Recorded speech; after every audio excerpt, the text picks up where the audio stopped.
പക്ഷെ മഹാരാഷ്ട്രയിലെ കഥ അതാണ്. ജിനോ പറഞ്ഞതിൽ തെറ്റില്ല. അവിടെ ജിനോ എന്ന് പറയുന്ന വ്യക്തിക്ക് അവരുടെ പാർട്ടി അല്ലെങ്കിൽ അവരുടെ ഭാഗത്തു നിന്നും സഹപ്രവർത്തകരിൽ നിന്നും കിട്ടുന്ന ഒരു അംഗീകാരം ഈ സിനിമ വന്നതിന് ശേഷം ഉണ്ടായിരുന്നു. രൂപേഷ് ചേട്ടനെ അഭിനയിപ്പിക്കാൻ വേണ്ടി പ്രൊഡ്യൂസറെ മാറ്റിയിട്ടുണ്ട്. അപ്പോൾ പിന്നെ നമ്മൾ പറയുന്നതിനേക്കാൾ അത് ഇമോഷണലി അത് ഭയങ്കര കണക്ഷനാണത്. ഞാൻ പത്രത്തിൽ പിന്നെ കൊടുത്തില്ല എന്ന് പറഞ്ഞു. ഞാൻ ഇനി എന്തിനാണ് കൊടുക്കുന്നത്? ഒരു കോൺട്രവേഴ്സി ഉണ്ടായി. നമ്മൾ നേരിട്ട് വരുന്ന ആൾക്കാരോട് നമുക്ക് പറയാം. ഇപ്പം നമ്മൾ ഒരു പ്രശ്നം ഉണ്ടായി കഴിഞ്ഞാൽ രണ്ട് വർഷം കേൾക്കണ്ടേ. അവിടെ ഒരിക്കലും KSUവിലേക്ക് കൊണ്ടുവന്നില്ല. അത് കഥ മാറ്റി വിജയിക്കണമെങ്കിൽ ഇങ്ങനെ ചെയ്യും പറ്റിയെന്ന് ഈ രൂപേഷ് പറഞ്ഞിട്ടില്ല. ഒരാളൊരു സിനിമ ചെയ്യാൻ വേണ്ടിയിട്ടുള്ള സ്ട്രഗിളുകൾ ഒപ്പമുള്ളവരോട് പറയുമ്പോഴായിരിക്കും മനസ്സിലാവുക. പറഞ്ഞില്ലെങ്കിൽ മനസ്സിലാവില്ല. നമുക്ക് പറയാൻ പറ്റൂലത്. എനിക്ക് അത്രയും വലിയ ആർട്ടിസ്റ്റുകൾ ആ സമയത്ത് പ്രൊഡ്യൂസർ തന്നിരുന്നു. എന്തിന് പുതിയ ആൾക്കാരെ അപ്പം കണ്ടവൻ്റെ പിന്നാലെ പോകുന്ന ഒരാളാണെങ്കിൽ അവൻ്റെ പാട്ട് കേട്ടിട്ട് ഒരു പ്രൊഡക്ഷൻ കമ്പനി വന്നിട്ട് പറയും നമുക്ക് മ്യൂസിക് ഡയറക്ടർ, ഇവിടുത്തെ ഏറ്റവും വലിയ മ്യൂസിക് ഡയറക്ടർ ഒക്കെ പറ്റില്ലെന്ന് പറഞ്ഞ ആളെയാണ്. ഒരു സമയത്ത് പോലും ഇത്തരമൊരു സംസാരം ഉണ്ടായിട്ടേ ഇല്ല ഈ സിനിമയിൽ. അല്ല, ഒരു സമയത്ത് പോലും. ഇത് പ്രേക്ഷകർക്ക് വേണ്ടി അതൊന്നും നടക്കണം എന്ന് പറഞ്ഞു. അപ്പോൾ ഞാൻ പറഞ്ഞു അല്ല, അപ്പോൾ അവൻ തന്നെ പറഞ്ഞു AI വഴി നമുക്ക് ആ ക്യാമ്പസ് ഒന്ന് മാറ്റിയിട്ട്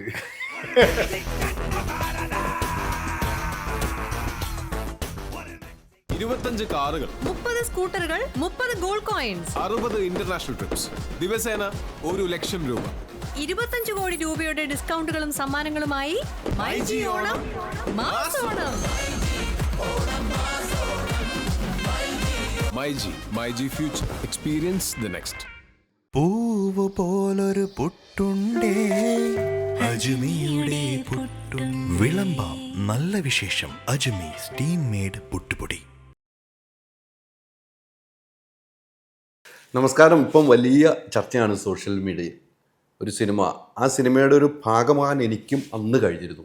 2017 റിലീസ് ചെയ്ത് 2016 ഞാനും കഥ കേട്ട സിനിമയാണ് മെക്സിക്കൻ അപാരത. ഇതുമായി ബന്ധപ്പെട്ട് ഇപ്പോൾ സംവിധായകനെതിരെ വലിയ ആരോപണവുമായി അതിലെ നടനും അതിൻ്റെ കൂടെ പ്രവർത്തിച്ച രൂപേഷ് രംഗത്ത് വന്നു. അതിന് മറുപടിയായി സംവിധായകനും വന്നു. പക്ഷേ അതിൻ്റെ സത്യാവസ്ഥ എന്തൊക്കെയാണെന്ന് അറിയണം. അതിൻ്റെ സംവിധായകൻ ടോമി മെട്ടിയാണ്. നമസ്കാരം. നമസ്കാരം. ഈ പറഞ്ഞ പോലെ ആ സിനിമയുടെ ഭാഗമാകാൻ കഴിഞ്ഞ ഒരു ഭാഗ്യം ഉള്ള ഒരാളാണ്. ഈ കഥ ഞാനും കേട്ടതാണ്. 2016 ആവില്ല, അതിന് മുമ്പ് തന്നെയാണെന്ന് എനിക്ക് തോന്നുന്നു. അതിന് മുമ്പ് തന്നെയാണ് തൊടുപുഴയിൽ അസീബിക്കാടെ സിനിമ ഷൂട്ട് നടക്കുന്നത്. ജയറാമേട്ടൻ നായകനായ ആടുപുലിയാട്ട ഷൂട്ടിൻ്റെ സമയത്ത് മലങ്കരയിൽ വന്നിരുന്ന് നമ്മൾ അതിൻ്റെ തീരത്ത് ചെയറിട്ടിരുന്ന് കഥ കേട്ടതാണ്. അതെ, അന്ന് മിട്ടി പറഞ്ഞ കഥ ഇത് തന്നെയാണ്. അതെ, റെഡ് തന്നെയായിരുന്നു. വിപ്ലവം തന്നെയാണ് കഥ. ഇപ്പോഴും അത് തന്നെയാണ്. ഇവിടെ ഒരു കാര്യം പറയാനുള്ളത്, കഥ മാറ്റി എന്ന് പറയുന്ന ഒരു സാധനമാണ്. അതെ, അതാണ്. എൻ്റെ കഥ മാറ്റിയിട്ടില്ല. മഹാരാഷ്ട്രയിലെ കഥ വേറെയാണ്. ജിനോൻ്റെ കഥ അവിടെയുള്ളത് സത്യമാണ്.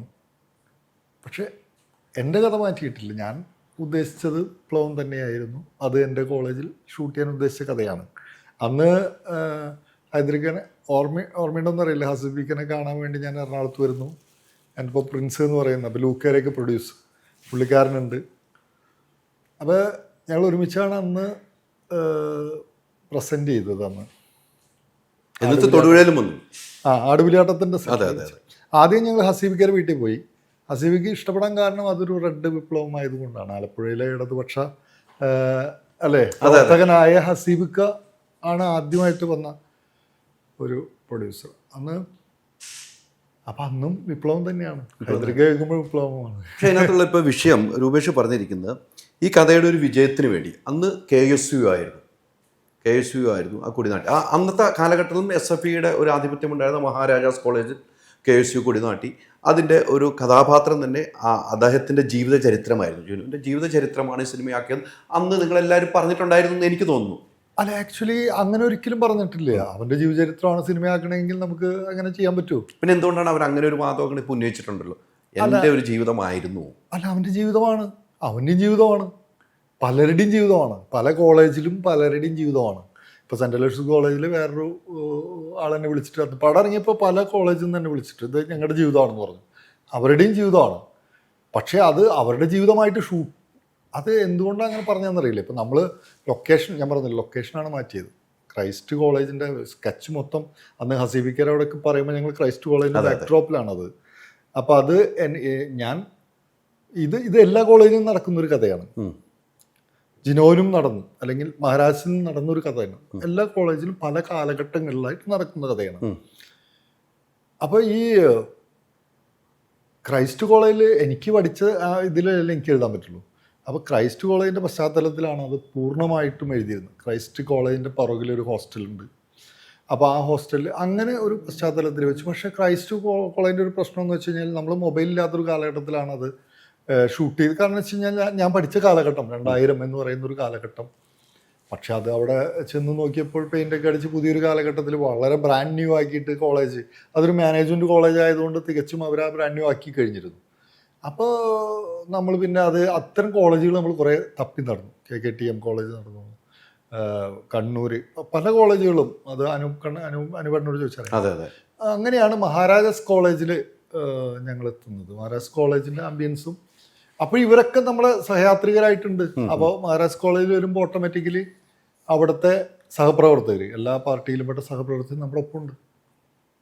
അവരെല്ലാം സഹകരിച്ചുകൊണ്ടാണ് നമ്മൾ അവിടെ ഷൂട്ട് ചെയ്യാൻ തീരുമാനിക്കുന്നത്. മഹാരാജാസ് കോളേജ് പഠിക്കുന്ന 10-25 സുഹൃത്തുക്കൾ, അവിടെ പഠിച്ചുകൊണ്ടിരിക്കുന്ന അവർക്ക് നല്ലൊരു താമസം തന്നെ നമ്മൾ അറേഞ്ച് ചെയ്ത് കൊടുത്തു. അതിൽ അഭിനയിച്ചവരൊക്കെ അങ്ങനെയാണ്. നമ്മൾ ഒരിക്കലും ഒരു സിനിമാറ്റിക് ആയിട്ട് നമ്മൾ ആർട്ടിസ്റ്റുകളെ മാത്രം പിടിച്ച് അങ്ങനെ ജൂനിയർ ആർട്ടിസ്റ്റുകൾ വെച്ച് അങ്ങനെയൊന്നുമല്ല ചെയ്ത് നിൽക്കുന്നത്. ഇത് ആ റിയലായിട്ട് അവിടെയുള്ള ആൾക്കാർ താല്പര്യമുള്ളവരെ എല്ലാം കൂട്ടി എന്നുള്ളതാണ് അങ്ങനെ ചെയ്യാതെ. അപ്പോൾ അങ്ങനെ വരുമ്പോൾ ഇവരുടെ ഇതെപ്പോഴാണ് സംഭവിച്ചത്? സിനിമ ഇറങ്ങിയതിന് പിറ്റേ ദിവസം അല്ലെങ്കിൽ അതിനോടനുബന്ധിച്ചാണ്. അത് നമ്മളെന്തോ അവരെ അങ്ങനെ രീതിയിലാണ് അവരെ പറ്റിച്ചു എന്നുള്ള രീതിയിൽ സംസാരിച്ചപ്പോഴാണ് എനിക്കത് വിഷമമായത്. അന്ന് എനിക്കൂടെ ഹൈദരൊക്കെ വിളിച്ചിരുന്നു എന്ന് തോന്നുന്നു. ചാനലിലെല്ലാം വിളിച്ചിട്ട് ഞാൻ ഒന്നും പറഞ്ഞില്ല. എന്തുകൊണ്ടാണെന്ന് വെച്ച് കഴിഞ്ഞാൽ അവിടെ ജിനോ എന്ന് പറയുന്ന വ്യക്തിക്ക് അവരുടെ പാർട്ടി അല്ലെങ്കിൽ അവരുടെ ഭാഗത്തു നിന്നും സഹപ്രവർത്തകരിൽ നിന്നും കിട്ടുന്ന ഒരു അംഗീകാരം ഈ സിനിമ വന്നതിന് ശേഷം ഉണ്ടായത് അല്ലേ? അതിനു മുന്നു വരെ അങ്ങനെ വിജയിച്ചത് പത്രത്തിൽ ന്യൂസ് വന്നു എന്നല്ലാതെ അവിടെയുള്ളവർ ബാക്കിയുള്ളവർ എങ്ങനെയാണ് അദ്ദേഹത്തെ ട്രീറ്റ് ചെയ്തിരുന്നത്? അപ്പം ഞാനത് വിചാരിച്ചു അത് അങ്ങനെ ഒരു വേദി അവിടെ നമുക്ക് ഒറ്റതേ ഉള്ളൂ. നമ്മൾ ലൊക്കേഷൻ ഷിഫ്റ്റ് ചെയ്തു എന്ന് പറയുന്ന ഒറ്റ ഇതാണ് നമ്മൾ ചെയ്തത്. അല്ലാതെ കഥ മാറ്റി എന്ന് പറയുന്ന ഒരു സംഭവം, അതായത് ഞാൻ ആദ്യം അതാണ് അവിടുത്തെ ഒരു എനിക്ക് ഉൾക്കൊള്ളാൻ പറ്റാത്തത്. ഇവിടെ മഹാരാജാസ് കോളേജിൽ SFIയുടെ ആധിപത്യവും മേൽ KSU നേടിയ വിജയത്തെ അടിസ്ഥാനമാക്കിയായിരുന്നു സിനിമയെന്ന്. എന്നാൽ ചിത്രം വിജയിക്കണമെങ്കിൽ യഥാർത്ഥ സംഭവം നേരെ തിരിച്ചിടണമെന്നും താൻ സംവിധായകനോട് ടോമി ഇമ്മട്ടിയോട് പറഞ്ഞിരുന്നു എന്നാണ്. അതിലാണ് ഞാൻ പറഞ്ഞത്. അങ്ങനെയാണ് പോയിന്റ് ഒരു ചാനലിൽ നൽകിയ അഭിമുഖത്തിൽ പറയുന്നത്. ആ ഒരു പോയിന്റിൽ ഒരിക്കലും അത് ശരിയായ നടപടിയല്ല. കാരണം രൂപേഷൻ്റെ അടുത്ത് ഞാൻ കഥ പറയുമ്പോൾ തന്നെ, അല്ലെങ്കിൽ ഈ ഇത് പേരിൽ നിന്നാണ് ഇത് ഉണ്ടാകുന്നത്. ഒരു മെക്സിക്കൻ അപാരത എന്ന് പറയുന്നത് റെഡാണ്, വിപ്ലവമാണ്. ആ വിപ്ലവത്തിൽ നിന്നുമാണ് ആ സിനിമ ഉണ്ടാകുന്നത്. ആ കഥയിൽ അപ്പോൾ തന്നെ SFI തന്നെയാണ്. ഒരിക്കലും മാറ്റിയിട്ട് ശരിയാണ്, SFI അല്ല, അങ്ങനെയാണ് കൊടുത്തത്. വിപ്ലവമാണ്, റെഡാണ്. അവിടെ ഒരിക്കലും KSUവിലേക്ക് കൊണ്ടുവന്നില്ല. അത് കഥ മാറ്റി വിജയിക്കണമെങ്കിൽ ഇങ്ങനെ ചെയ്യും പറ്റിയെന്ന് ഈ രൂപേഷ് പറഞ്ഞിട്ടില്ല, ഒരിക്കലും ഇല്ല.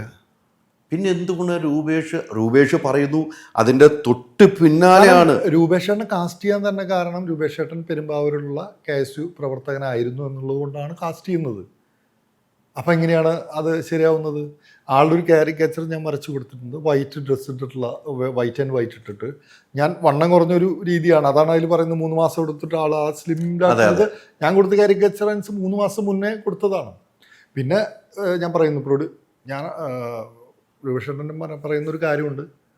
ഞാനാണ് പ്രൊമോ സോങ് പ്രൊഡ്യൂസ് ചെയ്തത്, അല്ലെങ്കിൽ അതിന് ഫണ്ട് ഇറക്കിയിട്ട് ചെയ്തതെന്ന് പ്രൊഡ്യൂസറില്ല, ആദ്യമേ ഇല്ല.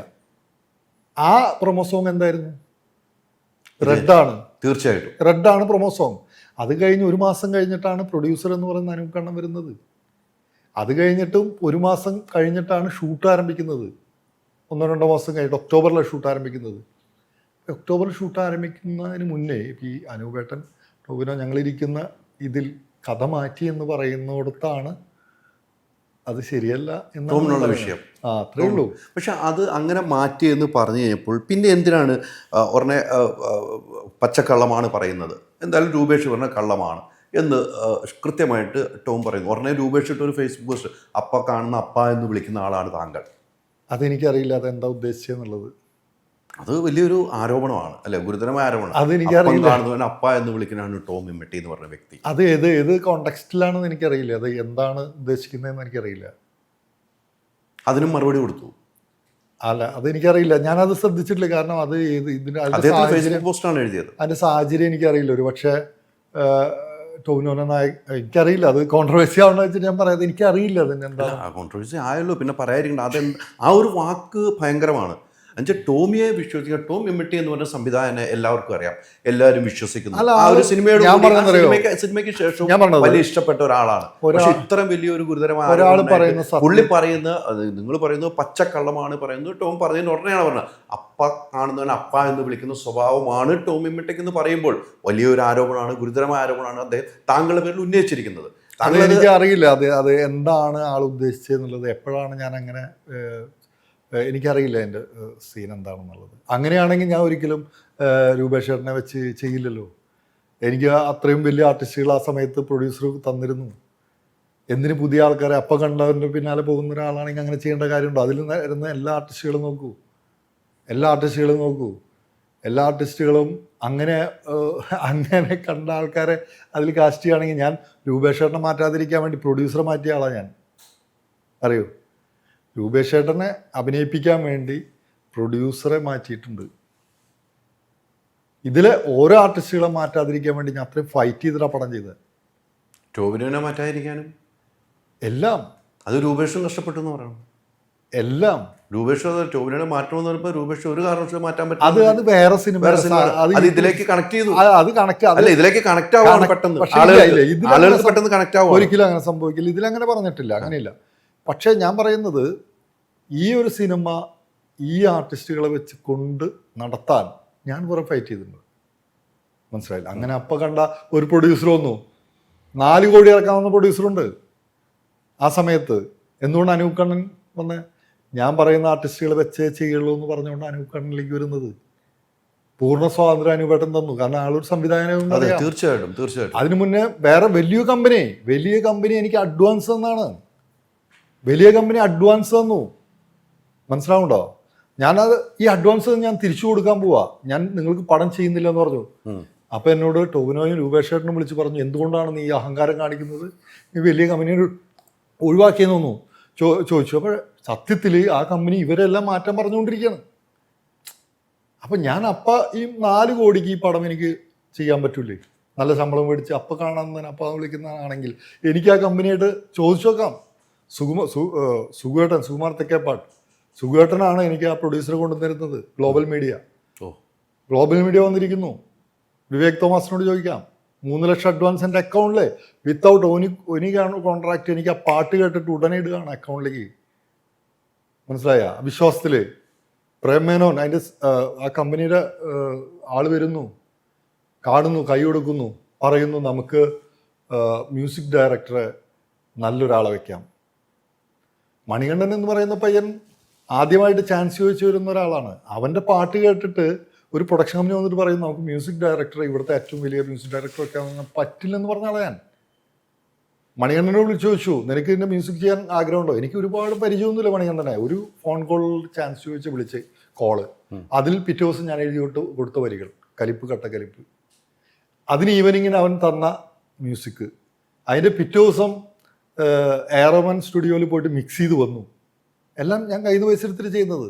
എല്ലാം സഹായിച്ചത് സുകുമാർ തെക്കേപ്പാട്ട് എന്ന് പറയുന്ന പ്രൊഡ്യൂസറാണ്. സുഖേട്ടനെ സഹായിക്കേണ്ട കാര്യമില്ല, അതൊരു സ്നേഹബന്ധത്തിന് സഹായിച്ചാണ്. സുഖേട്ടൻ അവിടെ ചെല്ലുമ്പോൾ അവിടുത്തെ ഗ്ലോബൽ മീഡിയ ഇത് കേൾക്കുന്നു. അവരോട് ചോദിക്കാം.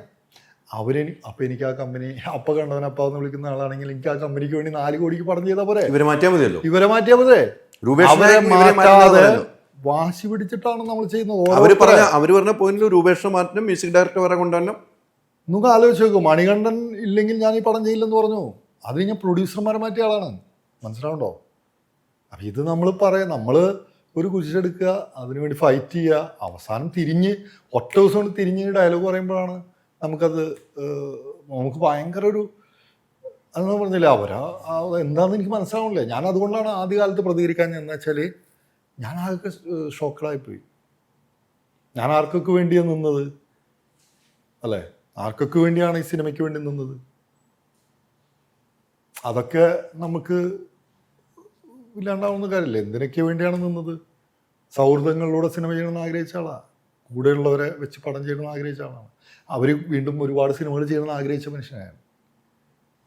അവർ ഒരുപാട് സിനിമകൾ ചെയ്യുമ്പോൾ സന്തോഷിക്കുന്ന അങ്ങനെയാണ് നമ്മുടെ ഈ സിനിമയോട് കൂടി സൗഹൃദം രൂപേഷുമായിട്ട് ഇല്ലാതായിരുന്നു. അതിൽ ചില ഇതുകളുണ്ട്. അത് ഞാനെങ്ങനെ പറയുമെന്ന് എനിക്കറിയില്ല. അത് വേണ്ട, അത് അല്ല ടോമി, ഇത്രയും ഒരു ഏറ്റവും വലിയ വാക്കാണ് ഞാൻ പറഞ്ഞത്. അപ്പം കാണുന്ന അപ്പ എന്ന് വിളിക്കുമ്പോൾ താങ്കൾ എന്തിനാ പറയാതെ പോകുന്നത്? താങ്കളുടെ സൗഹൃദം അത് സിനിമയ്ക്ക് മുമ്പുണ്ട്. അത് തന്നെ സൗഹൃദം നിങ്ങളുടെ പെട്ടെന്ന് പോകുന്നു. എനിക്കത് അറിയാവുന്ന ഒരു വ്യക്തിയും കൂടിയാണ്. നമ്മൾ ഇതിനെക്കുറിച്ച് പണ്ട് സംസാരിച്ചിട്ടുണ്ട്. ആ സൗഹൃദം നഷ്ടപ്പെടാനുള്ള കാരണം പറയണമല്ലോ. ആ സൗഹൃദം നഷ്ടപ്പെടാനുള്ള കാരണം എന്താണ്? അതിപ്പോൾ അല്ലെങ്കിൽ എല്ലാം താങ്കളിലേക്ക് ചൂണ്ടും, ഈ വിരൽ ചൂണ്ടപ്പെടും. അത് സത്യം പറയണമായിരിക്കും. സത്യം പറയുകയാണെങ്കിൽ ആ പടത്തിന് ശേഷം രൂപേഷ് ചേട്ടൻ നായകനായിട്ടൊരു പടം ചെയ്യണം എന്നുള്ളൊരു ആഗ്രഹം ഉണ്ടായിരുന്നു. അപ്പോൾ ആ സിനിമയുടെ യാത്രയിലൊക്കെ കൂടെ ഉണ്ടായിരുന്നു എന്ന് എനിക്ക് തോന്നുന്നു അദ്ദേഹം. അതിനുശേഷം കുറച്ച് യാത്രയിലൊക്കെ കൂടെ ഉണ്ടായിരുന്നു തോന്നുന്നു സിനിമ ഇറങ്ങിയതിന് ശേഷം. സിനിമ ഇറങ്ങിയപ്പോൾ എന്താണെന്ന് വെച്ച് കഴിഞ്ഞാൽ ആ വിജയം ഭയങ്കര ഒരു ഓളായല്ലോ. എല്ലാവരും അപ്പോൾ എങ്ങനെയാണ് വിജയിച്ചു കഴിഞ്ഞാൽ പിന്നെ അവരുടേതായ ഇടങ്ങളിലേക്ക് എല്ലാവരും പോയി. സിനിമയ്ക്ക് ഇടയ്ക്ക് പ്രശ്നങ്ങളുണ്ടായോ? ഇല്ല, ഒരിക്കലും സിനിമയ്ക്കിടയിലൊന്നും. ഇതിന് ശേഷമാണ് ഈ വിഷയം ഉണ്ടായത്. പക്ഷേ അതിനുശേഷം വിഷയങ്ങളൊന്നുമില്ല. ഈ ഒരു വിഷയത്തിൽ നമ്മൾ ഇങ്ങനെ ഒരു ചർച്ചയിൽ ഞാനൊരു എതിർപ്പ് പറഞ്ഞു. ആദ്യമായിട്ട് ഞാൻ അങ്ങനെ എതിർപ്പ് പറയാറില്ല, പക്ഷെ അങ്ങനെ എന്തോ ഒരു എതിർപ്പ് അതാണെന്ന് വിചാരിക്കുന്നു. വർഷങ്ങൾക്ക് മുന്നുള്ള കാര്യമാണല്ലോ. അല്ല, വിചാരിച്ചപ്പോൾ അതൊരു ക്ലാരിറ്റി വേണ്ടേ? അല്ല, എനിക്കറിയില്ല ആളെന്തുകൊണ്ടാണ് വിളിക്കാത്തതെന്നുള്ളത്. അല്ല, നമ്മുടെ മനസ്സിലതാണ്. എൻ്റെ മനസ്സിലതാണ്. അതിന് കൂട്ടുകുന്നില്ല. നമ്മൾ ഒരു കഥ പോലും ഇല്ലാത്ത സിനിമയ്ക്ക് അനൗൺസ് ചെയ്യാൻ നമ്മൾ കൂട്ടുകുന്നില്ല. അതോടുകൂടി ഫോൺ വിളിക്കാതെയായി. അതിന്റെ പേരാണ് തട്ടിപ്പ് എന്ന് പറയുന്നത്. അത് ആളുകളുടെ പൈസ മേടിക്കാനുള്ള നമ്പറുകൾ വരുമല്ലോ ചില ആളുകൾ. അല്ല, അങ്ങനെ ഇതല്ല. നമ്മളെല്ലാം അങ്ങനെ ഒരു ഇതാണല്ലോ, ഒരു പടം അനൗൺസ് ചെയ്യുന്നു. അല്ല, ഇപ്പോഴും നടക്കുന്നു. അങ്ങനെയൊക്കെ ഇപ്പോഴും നടക്കുന്നുണ്ട്. കഥ പോലും അനൗൺസ് ചെയ്യും, വലിയ കമ്പനീനെ കൂട്ടും, പാവങ്ങൾ പൈസ ഉണ്ടാക്കി വരും. അപ്പോൾ ഒരു സംവിധായകൻ്റെ പേരിലായിരിക്കും ചിലപ്പോൾ പടം വരുന്നത്. ആ സംവിധാനം ഹിറ്റടിച്ച സംവിധാനമാണ്. ഈ ആളുകൾ ചോർന്ന് വരും. ഇതൊക്കെ എനിക്കറിയില്ല. ആയിരിക്കാം, എനിക്കറിയില്ലല്ലോ. അത് ആളുടെ വെർഷനാണ്. ഇപ്പം ഞാൻ പറഞ്ഞില്ല, ആൾ പറഞ്ഞ ഇതൊക്കെയാണ് റിയാലിറ്റി ഉണ്ടായത്. നമുക്കിതൊന്നും പുറത്ത് വിളിച്ച് അല്ലെങ്കിൽ അത് ആരോടും ഞാൻ പറയും. അല്ല, ഇതുവരെ പറയാത്ത കാര്യങ്ങളാണ്. ഇത്ര നാളുകളായിട്ടൊന്നും പുറത്തേക്ക് വന്നിട്ടില്ല. ഇപ്പൊ പെട്ടെന്നൊരു ഇന്റർവ്യൂവിൽ വന്നിട്ട് രൂപേഷ് അത് നമ്മൾ തിരിച്ചൊന്നും പറയുന്നില്ല. അല്ലെങ്കിൽ ഞാനൊന്നും ആരെയും ഒരു എന്താ പറയുക, നമ്മൾ അന്നും ഒന്നും പ്രതികരിച്ചിട്ടില്ല. അന്ന് വന്നടിച്ചാലും നമ്മൾ അന്നും പ്രതികരിച്ചിട്ടില്ല. തിരിച്ചൊന്നും പറയരുത്. കാരണം സത്യത്തിൽ നമ്മൾ ഇതിലാകെ ഒരു പോയിന്റേ ഉള്ളൂ. ആക്ച്വലി നമ്മൾ ആദ്യമേ റെഡും വിപ്ലവം തന്നെ പറയാൻ ഉദ്ദേശിച്ച കഥയാണ്. അത് അവസരത്തിനൊത്ത് മാറ്റി എന്ന് പറയുന്നത് തെറ്റാണ്. കള്ളമാണ്. അതിൽ ഉറച്ചു നിൽക്കുന്ന കാര്യത്തിൽ കൃത്യമായിട്ട് പറയുന്നുണ്ട്. പക്ഷെ ഇവിടെയൊക്കെ ഉണ്ടായ ഒരു അനുഭവം, നിങ്ങളുടെ അകൽച്ച എന്താണെന്ന് ഇപ്പോൾ കൃത്യമായിട്ട് പ്രേക്ഷകർക്ക് മനസ്സിലാക്കാനും കഴിയുന്നുണ്ട്. അകൽച്ചയിൽ നിന്ന് തുടങ്ങിയ അന്ന് പറഞ്ഞ കഥ മാറ്റാമെന്ന് ഒരിക്കലും അദ്ദേഹം പറഞ്ഞിട്ടില്ല. അങ്ങനെ മാറ്റിയിട്ടില്ല. കൊണ്ടുവന്ന കഥ ഇങ്ങനെയാണ്, ഒരിക്കലുമല്ല വിജയത്തിന് വേണ്ടി SFI ആക്കിയതല്ല, റെഡ് വിപ്ലവം ആക്കിയതല്ല എന്നും താങ്കൾ പറയുന്നത് തുടക്കം മുതൽ അങ്ങനെയാണ്. അതിൻ്റെ പ്രൊമോ സോങ് ഇറങ്ങിയത് അങ്ങനെയാണ്. അത് കഴിഞ്ഞിട്ടാണ് ആളുകൾ വരുന്നതും പ്രൊഡ്യൂസർ ആവുന്നതും ഒക്കെ ചെയ്യുന്നത്. അതാണ് സത്യം, അല്ലേ? ആ സത്യത്തിൽ ഉറച്ചു നിൽക്കുന്നു. പിന്നെ എന്തുകൊണ്ടാണ് ഈ ജിനോ ജോൺ കൃത്യമായി ഫേസ്ബുക്കിൽ പോസ്റ്റ് ഇട്ട് വന്നു? എനിക്ക് പറയാൻ ഇനിയും ഉണ്ടെന്നാണ് ജിനോ ജോൺ പറയുന്നത്. ജിനോ പറയട്ടെ, ജിനോ ആയിട്ടുള്ള സൗഹൃദം അല്ല, ഇതെന്താ അറിയൂ, ഇപ്പം എത്ര സൗഹൃദം അതോടുകൂടി നഷ്ടപ്പെട്ടു, അല്ലേ? ആരുടെ? താങ്കളുമായിട്ടുള്ള സൗഹൃദങ്ങൾ.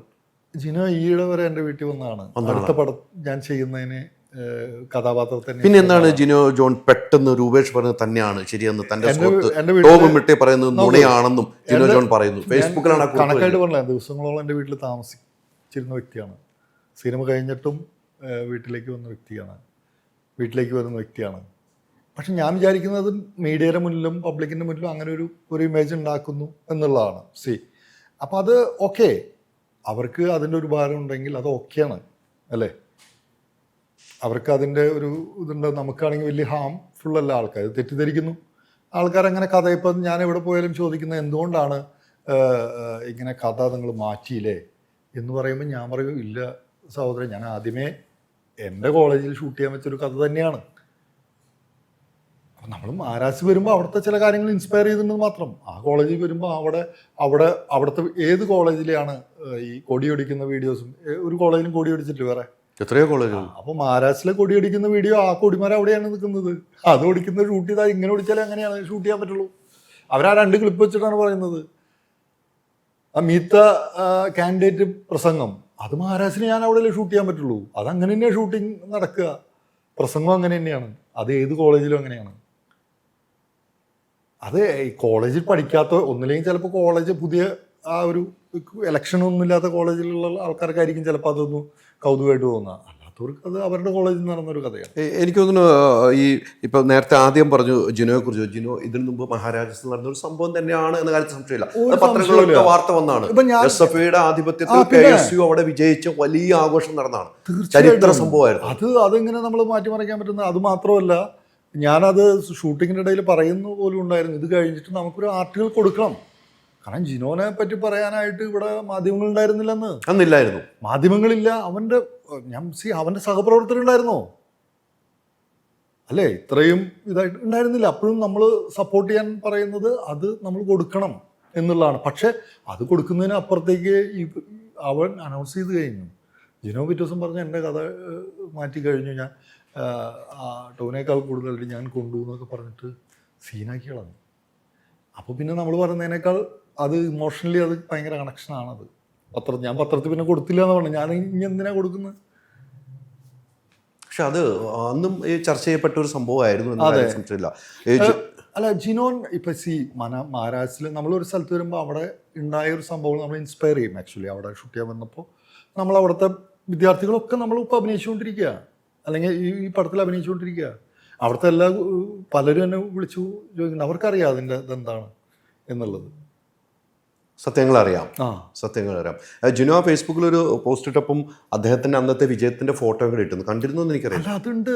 ഞാൻ പറയണത് ജിനോ ജയിച്ചതാണ് മഹാരാഷ്ട്രയിൽ, ഓക്കെ. പക്ഷെ അത് വിചാരിച്ച് ഞാൻ എന്താ പറയുക, ആ ഒരു ബ്ലൂ ടോണിലുള്ള കഥയായിരുന്നു അത് റെഡ് ടോണിലാക്കി എന്ന് പറയുന്നത് ഈ പറയുന്ന ഇതായില്ലേ അത്. ഞാനങ്ങനെ ചെയ്തു എന്ന് പറയാം. അതോടൊപ്പം തന്നെ ജിനോയും ചേരുന്നു. അല്ല, രൂപേഷ് മരണമൊപ്പം ചേരുന്നു. അവിടെ ഞാൻ പറയുന്നത് അവിടെയാണ് പ്രശ്നം. അവർക്കൊരു ഞാൻ പറയട്ടെ, അതങ്ങനെ അവിടെയാണ് പ്രശ്നം ഇപ്പോഴും നിൽക്കുന്നത്. അവിടെ രണ്ടുപേരും ഒരുമിച്ച് ചേരുന്നു. ജിനോ കുറിപ്പ് അവസാനിപ്പിക്കുമ്പം ചെഗുവേരയുടെ വാക്ക് പറഞ്ഞാണ്, KSU ചെഗുവേര എന്ന് പറഞ്ഞാണ് പോസ്റ്റ് അവസാനിപ്പിക്കുന്നത്. ഇമ്മട്ടിയുടെ KSU ചെഗുവേര എന്ന് പറഞ്ഞാണ് പോസ്റ്റ് അവസാനിപ്പിക്കുന്നത്. അല്ല, ആളെ ഈ സിനിമയിൽ എല്ലാവരും ഹീറോ ആണെന്നാണ് ആഗ്രഹം. മനസ്സിലായില്ലേ? അപ്പോൾ ജിനോ ആണ് ഹീറോ സങ്കല്പം. അപ്പോൾ ആ ജിനോ ഹീറോ ആണ്. പക്ഷെ അത് വെച്ച് എനിക്ക് ഷൂട്ട് ചെയ്യാൻ പറ്റും. എൻ്റെ കഥ മാറ്റിയിട്ട് എനിക്ക് മാറ്റാൻ പറ്റും. ഇവർ പറഞ്ഞ പോലെ എനിക്ക് മാറ്റാൻ പറ്റില്ലല്ലോ. ഒരു സമയത്ത് പോലും ഇത്തരമൊരു സംസാരം ഉണ്ടായിട്ടേ ഇല്ല ഈ സിനിമയിൽ. അല്ല, ഒരു സമയത്ത് പോലും. എങ്ങനെ നമ്മൾ ഒരു സമയത്ത് തമാശയ്ക്ക് പോലും ഒരു പ്രശ്നം പോലും ഇല്ലാതെ ജിനോനെ അവിടെ നമ്മൾ അത്രയും രീതിയിലാണ് ഷൂട്ട് ചെയ്ത്. ജിനോനെ മാത്രമല്ല, എല്ലാവരും അത്രയും സാധാരണത്തിലാണ് ഷൂട്ട് ചെയ്ത് പോകുന്നത്. എല്ലാവരും 18 ദിവസം കൊണ്ടാണ് നമ്മൾ ഫസ്റ്റ് ഷെഡ്യൂൾ കഴിയുന്നത്. പിന്നെ ഒരു 5 ദിവസമാണ് നമ്മൾ ആക്ഷൻ എടുത്തത്. എന്താണ് ഇത്ര വികാരപരമായി ഈ സംഭവം ഇങ്ങനെ വരാൻ കാരണമെന്ന് എപ്പോഴെങ്കിലും ചിന്തിച്ചു? അതിനുശേഷം ഈ സംഭവം ഉണ്ടായതിനു ശേഷം ഇപ്പം എന്നോട് പറഞ്ഞ കഥ ഇതാണ്. പക്ഷെ അല്ലാതെ എന്തിനാണ് ഇങ്ങനെ ടോമിനെ വേട്ടയാടുന്നതെന്ന് ചിന്തിച്ചോ? ഇതിപ്പോൾ സമൂഹത്തിന് മുമ്പിൽ വളരെ മോശം പ്രക്രിയ ആയിരിക്കുന്നു. ടോമിലുള്ള വിശ്വാസമുള്ള ഒത്തിരി. അല്ല, ഇതെന്താ വെച്ച് കഴിഞ്ഞാൽ നമുക്കത് ഒരു കോൺട്രവേഴ്സി ഉണ്ടായി. നമ്മൾ നേരിട്ട് വരുന്ന ആൾക്കാരോട് നമുക്ക് പറയാം. ഇപ്പം നമ്മൾ ഒരു പ്രശ്നം ഉണ്ടായി കഴിഞ്ഞാൽ 2 വർഷം കേൾക്കണം. അതാണല്ലോ എൻ്റെ ഒരു രീതി. ഇപ്പം എന്നെ പല മീഡിയയിൽ നിന്നും വിളിച്ചു. ഇപ്പോൾ ഹൈദരക്ക് വിളിച്ചു. എന്തുകൊണ്ടാണ് വിളിച്ചത്? ഇതൊക്കെ നടക്കുന്നതിന് മുന്നേ, പ്രൊമോ സോങ്ങിന് മുന്നേ പ്രൊഡ്യൂസർമാരെ അന്വേഷിക്കുന്നത് കാലഘട്ടത്തിൽ ഞാൻ പറയുന്ന കഥ കേട്ടിട്ടുണ്ട്. ഈ കഥ കേട്ടാണ്. അപ്പം അത് നിങ്ങൾക്കറിയാം. നിങ്ങളതുകൊണ്ട് എൻ്റെ വശം ചർച്ച ചെയ്യാൻ വേണ്ടി വിളിച്ചിരിക്കുകയാണ്. അന്ന് റെഡാണ് ആ കഥ കേൾക്കുമ്പോൾ. റെഡാണ്. അത് നമുക്ക് ഭയങ്കര വികാരമുണ്ടായ കഥ കേൾക്കുമ്പോൾ. അല്ല വിപ്ലവം അതല്ലേ. വിപ്ലവം ആ ക്യാമ്പസിൽ കൊടി കുത്തുന്നു എന്ന് പറയുമ്പോൾ നമ്മൾ രോമം എഴുന്നേറ്റ് വിപ്ലവം ആ ആ കഥ കേൾക്കുമ്പോൾ റെഡിലാണ് കിടക്കുന്നത്. അത് എൻ്റെ ഒപ്പം സഞ്ചരിച്ച ഈ പ്രോജക്റ്റ് നടത്താനായിട്ട് ഏറ്റവും കൂടുതൽ സഹകരിച്ച അല്ലെങ്കിൽ അതിൻ്റെ ഒപ്പം സഞ്ചരിച്ച ആളുണ്ട്, പ്രിൻസ് ഹുസൈൻ. പുള്ളിക്കാരനാണ് ലൂക്കയൊക്കെ പ്രൊഡ്യൂസ് ചെയ്തത്. പുള്ളിക്കാരൻ അതായത് അവരൊക്കെയാണ് അവർക്കറിയാം ഏറ്റവും ആദ്യകാലം മുതൽ. ഇതിൽ ഈ സിനിമയിൽ കൃഷ്ണനായിട്ട് അഭിനയിച്ച മനു, അവനൊക്കെ എൻ്റെ ഒപ്പം ആദ്യകാലം മുതൽ കഥ കേൾക്കുമ്പോൾ ഉണ്ടായിരുന്ന ആളാണ്. അപ്പോൾ കഴിഞ്ഞ ദിവസം വരെ ജിനോ വന്നു എന്ന് പറഞ്ഞു. കഴിഞ്ഞ ദിവസം വരെ നമ്മുടെ കൂടെ ഉണ്ടായിരുന്ന ജിനോ എന്ന് പറയുന്നത് ജിനോ പെട്ടെന്ന് കയറി ഒരു അല്ല, ഞാൻ പറയുന്നത് ജിനോ അന്നും സംസാരിച്ചിരുന്നു. പക്ഷെ മഹാരാഷ്ട്രയിലെ കഥ അതാണ്. ജിനോ പറഞ്ഞതിൽ തെറ്റില്ല. ഞാൻ പറയുന്നതല്ലല്ലോ. കേസുവിൻ്റെ കഥ അല്ലെങ്കിൽ മറ്റേ ബ്ലൂ ആയിട്ടുള്ള അല്ലെങ്കിൽ റെഡ് ആയിരുന്നില്ല എൻ്റെ കഥ എന്ന് പറഞ്ഞു. അത് അല്ല, ജിനോ അന്ന് പറഞ്ഞിരുന്നു എന്ന് പറയുന്നത് എന്താണ്? അല്ല, അന്ന് മീഡിയാസിലൊക്കെ ആളുടെ ഇതിലൊക്കെ പറയായിരുന്നല്ലോ. അതെ, അന്ന് പറഞ്ഞു. ഒരുപാട് അടികൾ ഇവിടുന്ന് കൊണ്ടിട്ടുണ്ട്, എൻ്റെ കഥയാണ് സംവിധായകൻ മാറ്റി എഴുതി എന്ന് പറയുന്ന അവിടെയാണ് ഒരു വിഷയം കിടക്കുന്നത്. അത് ഇങ്ങനെ കെട്ടടങ്ങി പോയപ്പോൾ പെട്ടെന്നാണ് വീണ്ടും ആ ചർച്ചയിലേക്ക് വരുന്നത്. അതെ, അങ്ങനെ മാറ്റിയില്ലായിരുന്നെങ്കിൽ സൂപ്പർ ഹിറ്റ് അടിക്കില്ലായിരുന്നു എന്നൊക്കെയാണല്ലോ പറയുന്നത്. അപ്പോൾ ടോം എന്ന് പറയുന്ന ഒരു സംവിധായകൻ സൂപ്പർ ഹിറ്റ് സിനിമ വന്നു, അതിനുശേഷം ഉണ്ടായ അഭിപ്രായ വ്യത്യാസത്തെ കാര്യങ്ങൾ പറഞ്ഞു. ഇപ്പോൾ വീണ്ടും അത് ചർച്ചയിലേക്ക് വന്നു കഴിയുമ്പം പല കാര്യങ്ങളും വളച്ചൊടിക്കപ്പെടുന്ന പോലെ തോന്നുന്നു. പല കാര്യങ്ങളും വളച്ചൊടിക്കുന്ന പോലെ. ഇപ്പം ഇവർ രണ്ടുപേരും ഒന്നായിട്ട് വീണ്ടും ഒരു അക്രമത്തിലേക്ക് പോകുന്നു, ആ ഒരു പാതയിലേക്ക് പോകുന്നു. ഇപ്പം വേറെ സിനിമ ചെയ്തുകൊണ്ടിരിക്കുന്നു. അതൊക്കെ താങ്കളുടെ ജീവിതത്തിൽ ഭാവിയിൽ ബാധിക്കാൻ ഒരു സാധ്യത? പിന്നെ തീർച്ചയായിട്ടും നമുക്കൊരു അത് ബാധിക്കും. നമ്മളെ ഇമോഷണലി ബാധിക്കില്ലോ. അതൊക്കെ നമ്മൾ ഇമോഷണലി ബാധിക്കുന്നത് സൗഹൃദങ്ങളെ പറ്റിയിട്ടുള്ള ബാധ. അല്ലാണ്ട് മറ്റുള്ളവരെന്ത് പറഞ്ഞാൽ അതിനേക്കാൾ അപ്പുറത്തേക്ക് ഞാൻ എന്ത് ചെയ്തിട്ടാണ് ഇങ്ങനെ സംസാരിക്കുന്നത്. ഞാൻ ഇവർക്ക് വേണ്ടി നിന്ന് ഈ സിനിമ ചെയ്യാൻ വേണ്ടി പറഞ്ഞു, മനസ്സിലായില്ലേ? എല്ലാവരും കൂടെ കൂട്ടിയിട്ടാണ് നമ്മൾ പടം ചെയ്തത്. ഒരാളെ ഞാൻ ഒഴിവാക്കിയിട്ടല്ല ചെയ്തത്.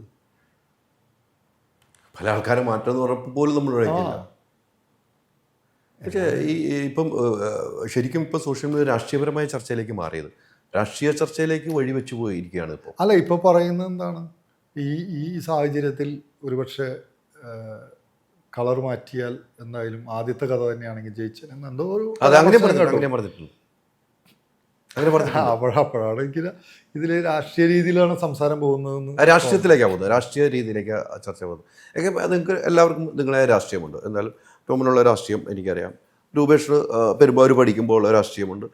എന്തായാലും പരസ്യമായിട്ട് കേസിന് വേണ്ടി കുട്ടിപ്പിടിച്ച് മഹാരാജാസ് നടന്ന് ആ വിപ്ലവത്തിനെ അടിച്ചമർത്താൻ അദ്ദേഹം ഒരു കൂട്ടി നിന്നൊരു വ്യക്തിയാണ്.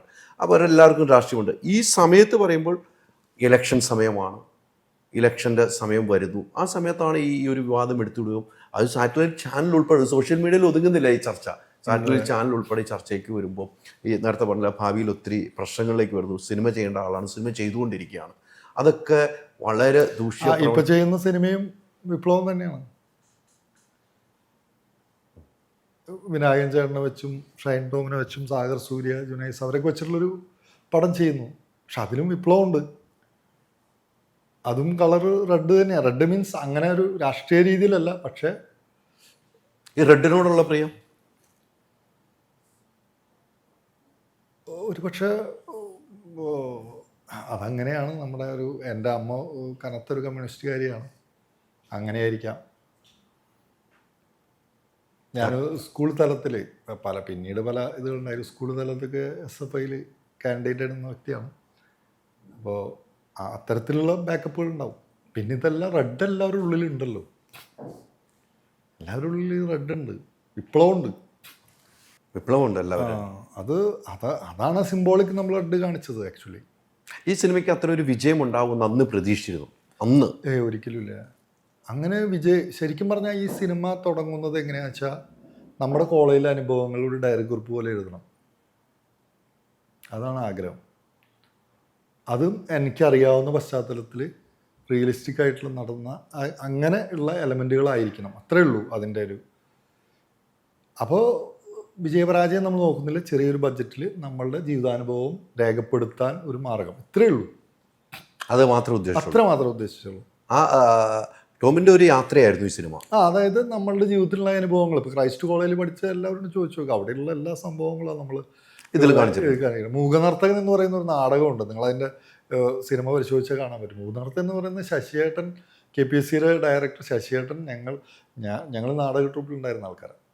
അപ്പോൾ അത് മൂകനർത്തകൻ എന്ന് പറയുന്ന അവിടുത്തെ നാഷണൽ അവാർഡ് കിട്ടിയ നാടകം അവിടെ കലോത്സവത്തിന് അവതരിപ്പിക്കുന്ന സീനൊക്കെ അതിൽ വന്നു പോകുന്നുണ്ട്. അത് ക്രൈസ്റ്റിൻ്റെ ഒരു പശ്ചാത്തലമാണ്. പിന്നീടാണ് ഞാൻ അതിൻ്റെ ഒരു ഏറ്റവും വലിയൊരു കണക്ഷൻ അറിയുന്നത്. അതേ നാടകം മഹാരാഷ്ട്രത്തിൽ ശശിയേട്ടൻ കളിച്ചിട്ടുണ്ട്. അത് എനിക്ക് തോന്നുന്നത് ഇവരൊക്കെ ആയിരുന്നു അതിൻ്റെ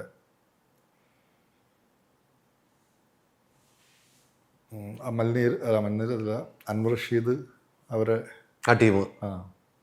ഇപ്പം നിലവിലെ ഈ സാഹചര്യം വന്നു. ഇപ്പം ടോവിയായിട്ടെല്ലാം സംസാരിച്ചു, ടോവിയെല്ലാം വിളിക്കുകയോ ചെയ്തു? ഇല്ല, ഒരിക്കലും. എല്ലാവരുടെയും പേര് ഇതിനകത്ത് വലിച്ചഴക്കപ്പെടുവാണല്ലോ. അങ്ങനെ ആളെ അഫക്റ്റ് ചെയ്യിക്കേണ്ട രീതിയിൽ പോകരുതെന്നാണ് ഞാൻ വിചാരിക്കുന്നത്. അതെ അതെ, തീർച്ചയായും. കാരണം ഇതെല്ലാം ആ ഒരു അല്ലേ, അത് കൃത്യമാണ് കേട്ടോ. അതിലേക്ക് എത്തരുതെന്ന് ഞാൻ ആഗ്രഹിക്കുന്നു. പക്ഷെ അവസാനിക്കുന്നില്ല. അതെ, അവസാനിക്കുന്നില്ല. ഇത് അവിടെയാണ് ഈ വിഷയങ്ങൾ വരുന്നത്. രൂപേഷ് പറഞ്ഞ അന്ന് അവസാനിക്കുന്നോർത്തു, അന്ന് ഒരു പ്രത്യേകത ഉണ്ട്. പിന്നെ രൂപേഷ് കടുത്ത ഭാഷയിൽ ഒരു വിമർശനം ഉന്നയിച്ചപ്പോഴാണ് ടോം ഒന്ന് പറഞ്ഞത്. അപ്പം രൂപേഷിനൂടെ ജനങ്ങൾ കയറിയപ്പോഴാണ് ഇത് വേറെ തലത്തിലേക്ക് ഇത് ഒരു ചർച്ചയിലേക്ക് പോയതെന്നാണ് എനിക്ക് തോന്നുന്നത്. എന്തായാലും ഒരു കാര്യം കൂടെ ഉണ്ട്. ഈ സിനിമയുമായി ബന്ധപ്പെട്ട് അന്ന് താങ്കൾ യാത്ര ചെയ്ത ആ പാത എനിക്കറിയാവുന്നതുകൊണ്ട് ഇത് ഞാൻ പറയുന്നതാണ്. അന്ന് താങ്കൾ പറഞ്ഞ കഥ റെഡ് തന്നെയാണ്, അത് ഉറപ്പിച്ച് പറയാൻ എനിക്ക് കഴിയും. അതിന് മുമ്പ് നിങ്ങൾ എന്തെങ്കിലും സംസാരിച്ചിട്ടുണ്ടോയെന്ന് എനിക്കറിയില്ല. അല്ല, അതിന് മുമ്പ് നിങ്ങൾ എന്തെങ്കിലും സംസാരിച്ചിട്ടുണ്ടോ, നിങ്ങൾ കൂടിയിരിക്കുമ്പോൾ സംസാരിച്ചുകൊണ്ട് നിൽക്കുക. അന്ന് ഞാൻ കേട്ട കഥ റെഡ് തന്നെയാണ്, അതിന് യാതൊരു മാറ്റവും എനിക്കില്ല. അതിന് മുമ്പ് നിങ്ങൾ സംസാരിച്ചൊന്നും എനിക്കറിയില്ല. അതാണ് എനിക്ക് പറയാൻ പറ്റുള്ളൂ ഈ സബ്ജക്റ്റുമായിട്ട് ബന്ധപ്പെട്ട്. പക്ഷേ നിങ്ങളുടെ അകൽച്ച വളരെ വലിയ അകൽച്ചയായിരുന്നു. അന്ന് ഞാൻ അറിഞ്ഞൊരു വ്യക്തിയാണ്. ഈ സിനിമയുടെ പ്രൊമോഷൻ വരെ ഞാൻ നടത്തിയ ഒരാളാണ്. തുറന്ന ജീപ്പിൽ തൊടുപുഴ ടൗണിലൂടെ യാത്ര ചെയ്ത് അല്ലസാർ ക്യാമ്പസിൽ കൊണ്ടുപോയി ആ പാട്ട് ഏതാണ്, നമ്മുടെ കലിപ്പ് പാട്ട് വിട്ട് നമ്മളൊരു കലോത്സവത്തിന് അല്ലസാർ ക്യാമ്പസിൽ തുറന്ന ജീപ്പിൽ നമ്മൾ പോയത് എൻ്റെ മനസ്സിൽ ഇപ്പോഴും കിടപ്പുണ്ട്. അതന്നും ഞാൻ ഈ സിനിമയുടെ കൂടെ എന്നൊരു വ്യക്തിയാണ്. അതുകൊണ്ട് ഈ വിവാദം ഇങ്ങനെ ഉണ്ടായപ്പോൾ എനിക്കും അതിനകത്തൊരു ചെറിയ സങ്കടമുണ്ടായി. നിങ്ങളുടെ അകൽച്ച എന്ന് എനിക്കറിയാം. പക്ഷേ പെട്ടെന്ന് ഒരു സുപ്രഭാതത്തിൽ വിവാദമുണ്ടായപ്പോൾ ടോം എമ്മിറ്റയെ സ്നേഹിക്കുന്നവരുണ്ട്, അവർക്ക് ഒരു കോട്ടം വരുന്നു. അവർ പറയുന്നതാണ് സത്യം, ഇവർ പറയുന്നതാണ് സത്യമെന്ന് ഇപ്പോഴും തിരിച്ചറിയാതെ മഴ നനഞ്ഞ് നിൽക്കുന്ന. അല്ല, ഇതെന്താ പറയുക, കുറേ പേര് ഈ സിനിമയെ ഇഷ്ടപ്പെടുന്ന കുറേ കോളേജ് വിദ്യാർത്ഥികളുണ്ട്. കുറേ ഞാൻ ശരിക്കും പറഞ്ഞാൽ അവരുടെ കുറേ ഡൗട്ടുകളുണ്ട്. അവർക്ക് ഒന്നും അറിയില്ലല്ലോ ഇത്. അപ്പോൾ ഇതിങ്ങനെ പറഞ്ഞു വരുമ്പോൾ അങ്ങനെ സത്യം കുറേ പ്രാവശ്യം ഇങ്ങനെ പറയുമ്പോൾ ഇങ്ങനെ കഥ മാറ്റി എന്ന് പറയുമ്പോൾ വിശ്വസിക്കപ്പെടും. അത് ഞാനെന്തോ ആരൊക്കെയോ പറഞ്ഞ് നിർബന്ധിച്ച് കഥ മാറ്റി എന്നുള്ള രീതിയിൽ വരുന്ന ഒരു സംഭവത്തിലേക്ക് വരുമ്പോഴുള്ള അവിടെ ഒരു അസത്യം കിടക്കുന്നുണ്ട്. അല്ലാതെ മഹാരാസിൽ ജിനോന്റെ ചരിത്രമല്ല, അതല്ലല്ലോ അസത്യം. അത് സത്യമാണ്. അത് അസത്യമെന്ന് നമ്മൾ പറയുന്നില്ല, അല്ലെങ്കിൽ അതല്ല എന്നൊന്നുമല്ല നമ്മൾ പറയുന്നത്. അല്ല, അത്തരം ജീവിതം വേറെ കോളേജിലും ഉണ്ട്, ആളുകൾക്ക് എല്ലാ കോളേജുകളിലും ഉണ്ട്. അത് ഞാൻ എൻ്റെ കോളേജിൽ എടുത്തപ്പോൾ അത് റെഡാണ്, റെഡിലേക്കാണ് ഞാൻ പോകുന്നത്. എനിക്ക് അതിലെ ചെയ്യാനും താല്പര്യമുള്ളൂ. അതിനെ അങ്ങനെ തന്നെ എടുത്തിക്കുന്നത്. ഈ പറഞ്ഞതിൽ മാത്രമേ എന്തോ ഒളിഞ്ഞു കിടക്കുന്നു. അവിടെയാണ് വിഷയം. അവിടെ ഇത് ടെസ്റ്റ് അടിക്കല്ലേ, മൊത്തം അങ്ങോട്ട് മാറില്ലേ. അത് മാറിക്കിടക്കുകയാണ്. ഇനി അതങ്ങ് എത്തിത്തീരുന്നില്ല. അതെ, ഈ പടം ഒന്നും കൂടെ ഇറക്കിയാലോ എന്ന് ഞാൻ ഇന്ന് നമ്മുടെ പ്രൊഡ്യൂസറിന്റെ അടുത്ത് ചോദിച്ചോട്ടോ. ആണോ? അപ്പോൾ അനൂപ് അടുത്ത് ഞാൻ ചോദിച്ചു. അനൂപ് അടുത്ത് ഞാൻ വിളിച്ച് ഇപ്പൊ ഇതൊന്ന് ചർച്ച ചെയ്യണം, നമുക്ക് ഈ പടം ഒന്നും കൂടെ ഒന്ന് ഇറക്കിയാലോ. അപ്പൊ എനിക്കൊരു ആഗ്രഹമുണ്ട്, അത് ചെറിയ മാറ്റങ്ങളിലൂടെ ഇറക്കാം. നമ്മുടെ സുഹൃത്ത് വിളിച്ച് പറഞ്ഞേക്കാം, ഇനി ചെറിയ മാറ്റങ്ങളിലൂടെ ഇത് പ്രേക്ഷകർക്ക് വേണ്ടി അതൊന്നും ഇറക്കണം എന്ന് പറഞ്ഞു. അപ്പോൾ ഞാൻ പറഞ്ഞു അല്ല, അപ്പോൾ അവൻ തന്നെ പറഞ്ഞു AI വഴി നമുക്ക് ക്യാമ്പസ് ഒന്ന് മാറ്റിയിട്ട് അപ്പോൾ പിന്നെ പ്രശ്നം തീർന്നല്ലോ. ഇപ്പം നമ്മൾ ഇപ്പോൾ ഇവരെല്ലാം സുഹൃത്തുക്കൾ തന്നെയാണ്. എനിക്കിപ്പോഴും തന്നെയാണ്, അല്ലാതെ വേറെ വിഷയങ്ങളൊന്നുമില്ല. ഈ നമ്മളൊരു തറവാടിൻ്റെ കഥ പറയാൻ പോകുന്നു. പല തറവാട്ടിലും കഥകൾ നടന്നിട്ടുണ്ട്. ചിലപ്പോൾ ആ തറവാട്ടിൽ കഥ ഇൻസ്പയർ ചെയ്ത് അതൊക്കെ ശരി, നമ്മൾ ആ ഒരു ലൊക്കേഷൻ നമുക്ക് കിട്ടിയില്ല. അപ്പോൾ നമ്മൾ വേറൊരു തറവാട്ടിലേക്ക് ഈ കഥ നമ്മൾ പ്ലാൻ ചെയ്യാൻ പോകും. അപ്പോൾ അവിടുത്തെ ആൾ പറയുന്നു ഞങ്ങളുടെ കഥ ചെയ്യണം എന്ന് പറഞ്ഞാൽ നടക്കില്ല. ഈ തറവാട്ടിലെ കഥ ഇതല്ല എന്ന് പറഞ്ഞാൽ അതാണ് സംഭവിച്ചത്. അവിടുത്തെ അവിടെ നടന്ന ഒരാളെ ഞാൻ അഭിനയിപ്പിക്കുകയും ചെയ്ത് അവർ നമ്മുടെ ഒപ്പം ഇതിൻ്റെ ഒപ്പം ഉണ്ടായിരുന്നു. അല്ലേ, ഇതിനൊപ്പം യാത്ര ചെയ്ത് എത്രയോ നാളുകൾ ഞങ്ങൾ യാത്ര ചെയ്തിട്ടാണ് ഈ സിനിമയിലേക്ക് എത്തുന്നത്. ആ ഒപ്പം നിൽക്കുന്നവരാണ് ഇവരൊക്കെ. പക്ഷെ ഞാൻ ഇവരൊരിക്കലും ഇവിടെ തള്ളി പറഞ്ഞിരിക്കുന്നത് ഞാൻ ഒരിക്കലും സിനിമ കഴിയുന്നവരോ സിനിമ കഴിഞ്ഞിട്ടോ ഞാൻ തള്ളി പറഞ്ഞിട്ടില്ല. അല്ലെങ്കിൽ അത് കഴിഞ്ഞിട്ട് ഇതൊന്നല്ല കഥ ഒന്നും പറഞ്ഞില്ലല്ലോ. ഇവരാണ് എന്നെ തള്ളി പറഞ്ഞുകൊണ്ടിരിക്കുന്നത്. നമ്മൾ ആരും ഒന്നും പറഞ്ഞില്ല. അത് അവരതിലുണ്ടാവണമെന്ന് നമ്മൾ ആഗ്രഹിച്ചു. അവർ തള്ളൽ വലിയ തള്ളലുമായിപ്പോയി അല്ലേ? ശരിക്കും വേദന ഉണ്ടാക്കി വീണ്ടും വീണ്ടും കുത്തുമ്പോൾ ഇല്ലേ? അല്ല, അതൊരു ചെറിയൊരു ഇതാണ്. നമുക്ക് ഇനി നെക്സ്റ്റ് ഇങ്ങനെ നമുക്ക് ഇങ്ങനെ അല്ലേ? അനുകരണം പറഞ്ഞ് ഞാനൊന്നും പ്രതികരിക്കില്ല. എനിക്ക് എല്ലാവരോടും സ്നേഹം മാത്രമേ ഉള്ളൂ. എല്ലാ അഭിനയിച്ചവർ എൻ്റെ പിന്നിൽ പറഞ്ഞ എല്ലാവരോടും സ്നേഹം മാത്രം, അല്ല ഞാൻ ഒന്നും പ്രതികരിക്കാനില്ല എന്ന് അനുകരണം പറഞ്ഞത്. അദ്ദേഹം കേട്ട കഥയാണ് എന്ന് ഉള്ള രീതിയിൽ വിശ്വസിക്കുന്ന ഒരു വ്യക്തി തന്നെയാണ്. തീർച്ചയായിട്ടും അനുപേട്ടൻ റെഡ് തന്നെയാണ്. അതിനോട് അനുഭവമുള്ള ഒരാളാണ്. അനുപേട്ടൻ അന്ന് കേട്ടത് തന്നെയാണ് ചെയ്തത്. അല്ല, അവിടെ ഈ രൂപേഷ് പറഞ്ഞ വേറൊരു പോയിന്റ് ആട്ടോ. അവിടെയാണ് ഈ ഡൗട്ട്. ഇപ്പം നേരത്തെ അസത്യം ഒളിച്ചു കിടക്കുന്നത്. ഇതിന് മുമ്പ് എപ്പോഴെങ്കിലും പറഞ്ഞിട്ടുണ്ടോ എന്നുള്ളത് നമുക്ക് ആർക്കും അറിയില്ല. നിങ്ങളോട് ടോമിൻ്റെ അടുത്ത് പറഞ്ഞിട്ടുള്ളത് നമുക്കറിയില്ല. ഒരിക്കലും ഇല്ല. നിങ്ങൾ തമ്മിലാണ് അത് പറഞ്ഞ് തീർക്കേണ്ടത് എന്ന് എനിക്കിപ്പോഴും തോന്നിയിട്ടുള്ളൂ. ഒരിക്കലും ഇല്ല. ഞാൻ ഒരിക്കലും അതിൽ പറയുന്നത് രൂപേഷ് ചേട്ടനെ SFI-കാരനാക്കാൻ പറഞ്ഞു എന്നാണ്, ആവണമെന്ന് പറഞ്ഞു. ഒരിക്കലും ഞാൻ പറയില്ല. ഒരിക്കലും ഞാൻ പറയില്ല. അത് പറഞ്ഞിട്ടില്ല. രൂപേഷ് പക്ക KSUക്കാരനാണ്, കോൺഗ്രസ്സുകാരനാണ്. ആ പാരമ്പര്യമാണ്. ആ രൂപേഷിനത് SFI-കാരനാകണം എന്ന് ഞാൻ ഒരിക്കലും പറയില്ലല്ലോ. അങ്ങനെയാണ് രൂപേഷേട്ടൻ പറയുന്നത്. ഞാൻ അങ്ങനെ ആയിരുന്നു. ഞാൻ പറയുന്നത് ഇത് ചിലപ്പോൾ അതിങ്ങനെ പറഞ്ഞങ്ങോട്ട് പോയതായിരിക്കും. അത്ര വലിയ ഗൗരവമായിട്ട് പറഞ്ഞതാവില്ല. ആര്? രൂപേഷേട്ടൻ. പക്ഷെ അദ്ദേഹം ഗൗരവത്തിൽ, അല്ലെങ്കിൽ പിന്നീട് രൂപേഷ് ഗൗരവത്തിൽ തന്നെയാണ് കാര്യം എടുത്തത്. കാരണം അതിൻ്റെ ഏറ്റവും വലിയ തെളിവാണ്. അതിനുശേഷം ടോം പറയുന്നതിന് മറുപടി അപ്പ കാണുന്ന അപ്പാന്ന് വിളിക്കുന്ന സ്വഭാവമല്ല എനിക്ക് എന്ന് പറയുമ്പോൾ അദ്ദേഹം ഗൗരവത്തിൽ തന്നെ എടുത്തിരിക്കുന്നത്. അല്ല എന്ന് പറയാൻ പറ്റില്ല. അതിൻ്റെ പിന്നാലെയാണ് ജിനു വന്ന് പച്ചക്കള്ളമാണ് പറയുന്നതെന്ന് പറയുന്നത്. രൂപേഷ് പച്ചക്കള്ളമാണെന്ന് ടോം പറയുമ്പോൾ ആ ഗൗരവത്തോടു കൂടി എടുത്തു. ആ ഗൗരവത്തെ വെറുതെ പറഞ്ഞു പോയതായെന്ന് ഒരിക്കലും വിശ്വസിക്കാൻ കഴിയില്ല നമ്മളെപ്പോലുള്ള ആർക്കും, അത് കാണുന്ന ഒരു പ്രേക്ഷകനും. അല്ലെങ്കിൽ തിരിച്ചൊരു മറുപടി വന്നില്ല, അത് തീരുമായിരുന്നു. ആ മറുപടി വന്നപ്പോൾ അദ്ദേഹം ഫേസ്ബുക്കിൽ എഴുതിയൊരു വാക്കാണ് ടോം എമ്മറ്റി എന്ന് പറഞ്ഞാൽ അപ്പം കാണുമ്പോൾ അപ്പ എന്ന് വിളിക്കുന്ന സ്വഭാവമാണ് എന്ന് പറഞ്ഞിട്ടുണ്ടെങ്കിൽ അത് ഗൗരവത്തിൽ തന്നെ എടുത്തില്ല. അല്ല, ഇത്തരം സന്ദർഭങ്ങൾ ആലോചിച്ച് കേട്ടിരിക്കുക. ഏത് ഈ സിനിമ നടന്ന സംഭവങ്ങളും അതിനുവേണ്ടി നമ്മൾ ഫൈറ്റ് ചെയ്തൊക്കെ ആലോചിക്കുമ്പോൾ ഞാൻ അങ്ങനെ ചെയ്യുന്നു തോന്നുന്നുണ്ടോ? അല്ല, ഇപ്പൊ പറഞ്ഞു വന്നപ്പോൾ പ്രേക്ഷകർക്ക് മനസ്സിലാവുന്നുള്ളൂ അല്ലേ? രൂപേഷിന് വരെ മാറ്റം വന്ന് പ്രൊഡ്യൂസർ വന്ന് അഡ്വാൻസ് ചെയ്യുന്ന പ്രൊഡ്യൂസർ പൈസ വന്നിരിക്കുന്നു, വലിയ കമ്പനിയിൽ പോയിരിക്കുന്നു. ആ മ്യൂസിക് ഡയറക്ടർ വേണ്ട, നിങ്ങൾ പറഞ്ഞു ഒരു കാരണവശാലും വേണ്ട, പൈസ തിരിച്ചു കൊടുത്താണ്. അല്ലെങ്കിൽ രൂപേഷിന് മാറ്റിയാൽ പോരെ അല്ലേ? അതെ, രൂപേഷിനോട് വേറെ ആരെയും വെക്കാലോ. രൂപേഷേട്ടൻ എന്നോട് പറഞ്ഞിട്ടുണ്ടെന്നുണ്ട്, ഞാൻ കാരണം നിനക്ക് പ്രൊജക്റ്റുകൾ മാറുന്നുണ്ടെന്ന് ഞാൻ കേൾക്കുന്നുണ്ട്, അപ്പോൾ ഞാൻ എന്നെ ഇനി വേണമെങ്കിൽ മാറ്റിക്കുമെന്ന് പറഞ്ഞാൽ അങ്ങനെയാണ് എനിക്ക് മാറ്റി വരുന്നില്ലേ. ആ ഒരു സ്റ്റേറ്റ്മെൻ്റ് ആണെങ്കിൽ എനിക്കപ്പോൾ മാറ്റി ചെയ്യാമായിരുന്നില്ലേ? അതെ, നമ്മൾ ചെയ്തില്ല. മ്യൂസിക് ഡയറക്ടർ മണികണ്ഠനോട് ചോദിക്കേ, ഞാൻ വിളിച്ചു വെച്ചിട്ടാണ് ചെയ്തത്, എനിക്കെന്ത് കമ്മിറ്റ്മെൻ്റ് ഉണ്ടായിട്ടാണ്? ആ പാട്ട് കേട്ടിട്ടാണ് വന്നത്. സോ അവനോട് ചോദിക്കേണ്ട ഒരു ഉത്തരവാദിത്വം നമുക്ക് ചോദിക്കുന്നു. നിങ്ങൾക്ക് ഈ മ്യൂസിക് ചെയ്യാൻ താല്പര്യമുണ്ടോ? താല്പര്യമുണ്ട്, അതുകൊണ്ടാണല്ലോ ഞാൻ ആദ്യത്തെ പാട്ട് ചെയ്യാം, നിങ്ങൾ തന്നെയാണ് മ്യൂസിക് ഡയറക്ടർ എന്ന് പ്രൊഡ്യൂസറോട് പറയണം. എത്ര പൈസ കിട്ടിയാലും നമ്മൾ മാറ്റാൻ തയ്യാറല്ല. അല്ല, ഞാൻ പറയാം, ബാങ്ക് അക്കൗണ്ടിലേക്ക് പൈസ വന്ന് കിടക്കുന്നു. അതൊക്കെ രൂപേഷിന് അറിയില്ല, ഈ ചരിത്രമൊക്കെ. ഇതൊന്നും നമ്മൾ അങ്ങനെ എക്സ്പ്ലിസിറ്റ് ആയിട്ട് ഞാൻ രൂപേഷിനടുത്ത് പറഞ്ഞു എനിക്കിങ്ങനെ അഡ്വാൻസ് കിട്ടിയിരുന്നു രൂപേഷ്. പിന്നെ അവർക്കറിയാവുന്ന സത്യം തിരിച്ചു കൊടുത്തു. അപ്പോൾ അവർ ചോദിച്ചു, നീ എന്തിനാ അഹങ്കാരം കാണിച്ചത്? അത് എന്നോട് പറഞ്ഞു, അഹങ്കാരം കാണിച്ചെന്ന് ചോദിച്ചു. എന്നോട് ചോദിച്ചു, രണ്ടുപേരും, ടോവിനോയും ചോദിച്ചു, രൂപേഷേട്ടനെയും ചോദിച്ചാണ്, നീ എന്ത് ഇത്രയും ആദ്യം പടം ചെയ്യുമ്പോഴേക്കും നീ ഇത്രയും വലിയ കമ്പനിയുടെ അടുത്താണ് നീ ഇങ്ങനെ തിരിച്ചു കൊടുക്കുന്നതെന്ന് പറഞ്ഞു. പക്ഷെ അതിൻ്റെ റീസൺ ഒന്നും ഞാൻ പറയാൻ പോയില്ല. അപ്പം അതിൻ്റെ റീസൺ പറഞ്ഞില്ലായിരുന്നു അല്ലേ? ഇല്ല, അതൊന്നും പറയാനുള്ള സമയമില്ല. അന്ന് നമ്മൾ ജീവന്മാരുടെ പോരാട്ടം, ഒരു സിനിമ പടം നടക്കുക എന്നുള്ള എത്ര നാളത്തെ യാത്രയാണ് എന്നുള്ളതാണ്. അപ്പം അതുകൊണ്ട് അന്നൊന്നും റീസൺ പറഞ്ഞിട്ടില്ല. നമ്മൾ അങ്ങനെ അന്നൊന്നും അങ്ങനെ പറയേണ്ട ഒരു സാഹചര്യം പിന്നീട് എപ്പോഴെങ്കിലും പറഞ്ഞിരുന്നു? ഇല്ല, ഞാനത് പറയാൻ ശ്രമിച്ചിട്ടില്ല, ഇതുവരെ പറഞ്ഞിട്ടില്ല. അല്ല, നമ്മുടെ സ്ട്രഗിളുകൾ അങ്ങനെ പറയാനായിട്ട് ശ്രമിച്ചിട്ടില്ല. ഞാൻ എവിടെയും പറഞ്ഞിട്ടില്ല. അത് സത്യത്തിൽ മനസ്സിൻ്റെ ഉള്ളിലായിരുന്നു. അതെല്ലാം പറയണമായിരുന്നു, എന്നാലും അതൊക്കെ അവർക്ക് മനസ്സിലാവുള്ളൂ. നമ്മുടെ സ്ട്രഗിൾ മനസ്സിലാവണ്ടേ? അതിപ്പോഴാണ് മനസ്സിലാക്കാൻ പറ്റിയത്. ഒരാളൊരു സിനിമ ചെയ്യാൻ വേണ്ടിയിട്ടുള്ള സ്ട്രഗിളുകൾ ഒപ്പമുള്ളവരോട് പറയുമ്പോഴായിരിക്കും മനസ്സിലാവുക. പറഞ്ഞില്ലെങ്കിൽ മനസ്സിലാവില്ല, നമുക്ക് പറയാൻ പറ്റൂല. അത് നമുക്ക് സ്ട്രഗിളായിട്ട് തോന്നില്ല, അല്ലെങ്കിൽ അത് നമുക്കൊരു ലക്ഷ്യത്തിലേക്കുള്ള ഓട്ടം മാത്രമാണ്. ഇപ്പോഴായിരിക്കും അത് പറയുന്നതല്ലേ? ഇപ്പോഴാണ് അത് പറയാൻ. ആദ്യമായിട്ട് പറയാൻ ഒരു അവസരം കിട്ടി. അതെ അതെ ഇത്രയും വിഷയം ഉണ്ടായി, ഇത്ര നാളും മനസ്സിലിട്ടിരുന്നതായിരുന്നു അത്. അതെ അതെ. അങ്ങനെയെങ്കിലും അറിയട്ടെ, എല്ലാവരും പറയാനുള്ളൂ. ഈ നേരത്തെ പറഞ്ഞാൽ 2 വർഷവും കേൾക്കണമല്ലോ.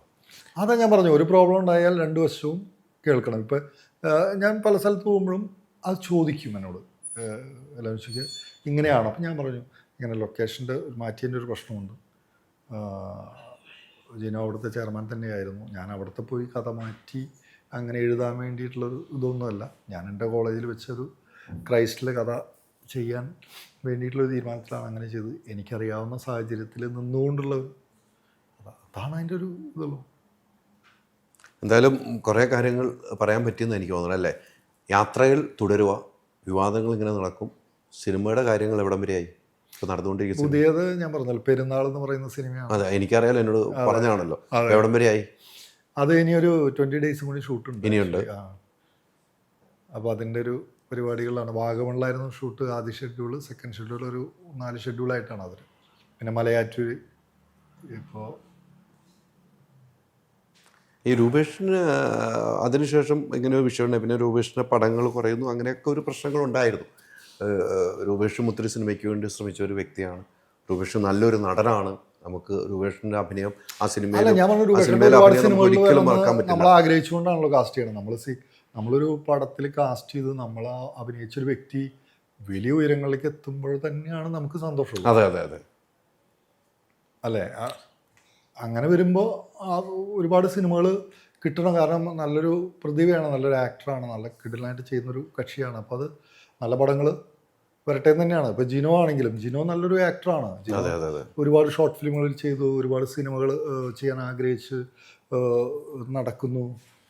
വളരെ ആത്മാർത്ഥമായിട്ടും ഉള്ള ഒരു ഇതാണ്. പക്ഷെ അവർ സിനിമകൾ ചെയ്യണം തന്നെയാണ് നമ്മൾ ആഗ്രഹിക്കുന്നത്. അതാണ് നമ്മളിപ്പോഴും ആഗ്രഹം, അത് തന്നെയാണ്. എന്തായാലും ഒത്തിരി സന്തോഷം റോമേ, ഇത്രയും കാര്യങ്ങൾ വെളിപ്പെടുത്തിയാൽ. കുറേ കാര്യങ്ങൾ പറഞ്ഞു. എന്തായാലും അകൽച്ചകൾ ഒന്നിനും ഒരു പരിഹാരമല്ല. എപ്പോഴും കൂടെ നിൽക്കുന്ന സ്നേഹിതന്മാർ ചതിക്കുമ്പോഴാണ് നമുക്ക് വേദന കൂടുതലുണ്ടാവുക. കൂട്ടത്തിൽ യാത്ര ചെയ്യുമ്പോൾ അവരിൽ നിന്നും കിട്ടുന്ന ഒരു അകൽച്ചയാണ് നമുക്ക് പ്രശ്നങ്ങളുണ്ടാവുക. പക്ഷേ ചേർത്ത് പിടിക്കാൻ ഒരാളുണ്ടെങ്കിൽ ചേർന്ന് നിൽക്കുന്ന സുഖം വേറെയാണ്. അത് എല്ലാവർക്കും ഉണ്ടാകട്ടെ. ഒത്തിരി സന്തോഷം. അതെ, താങ്ക് യു. ഓക്കെ.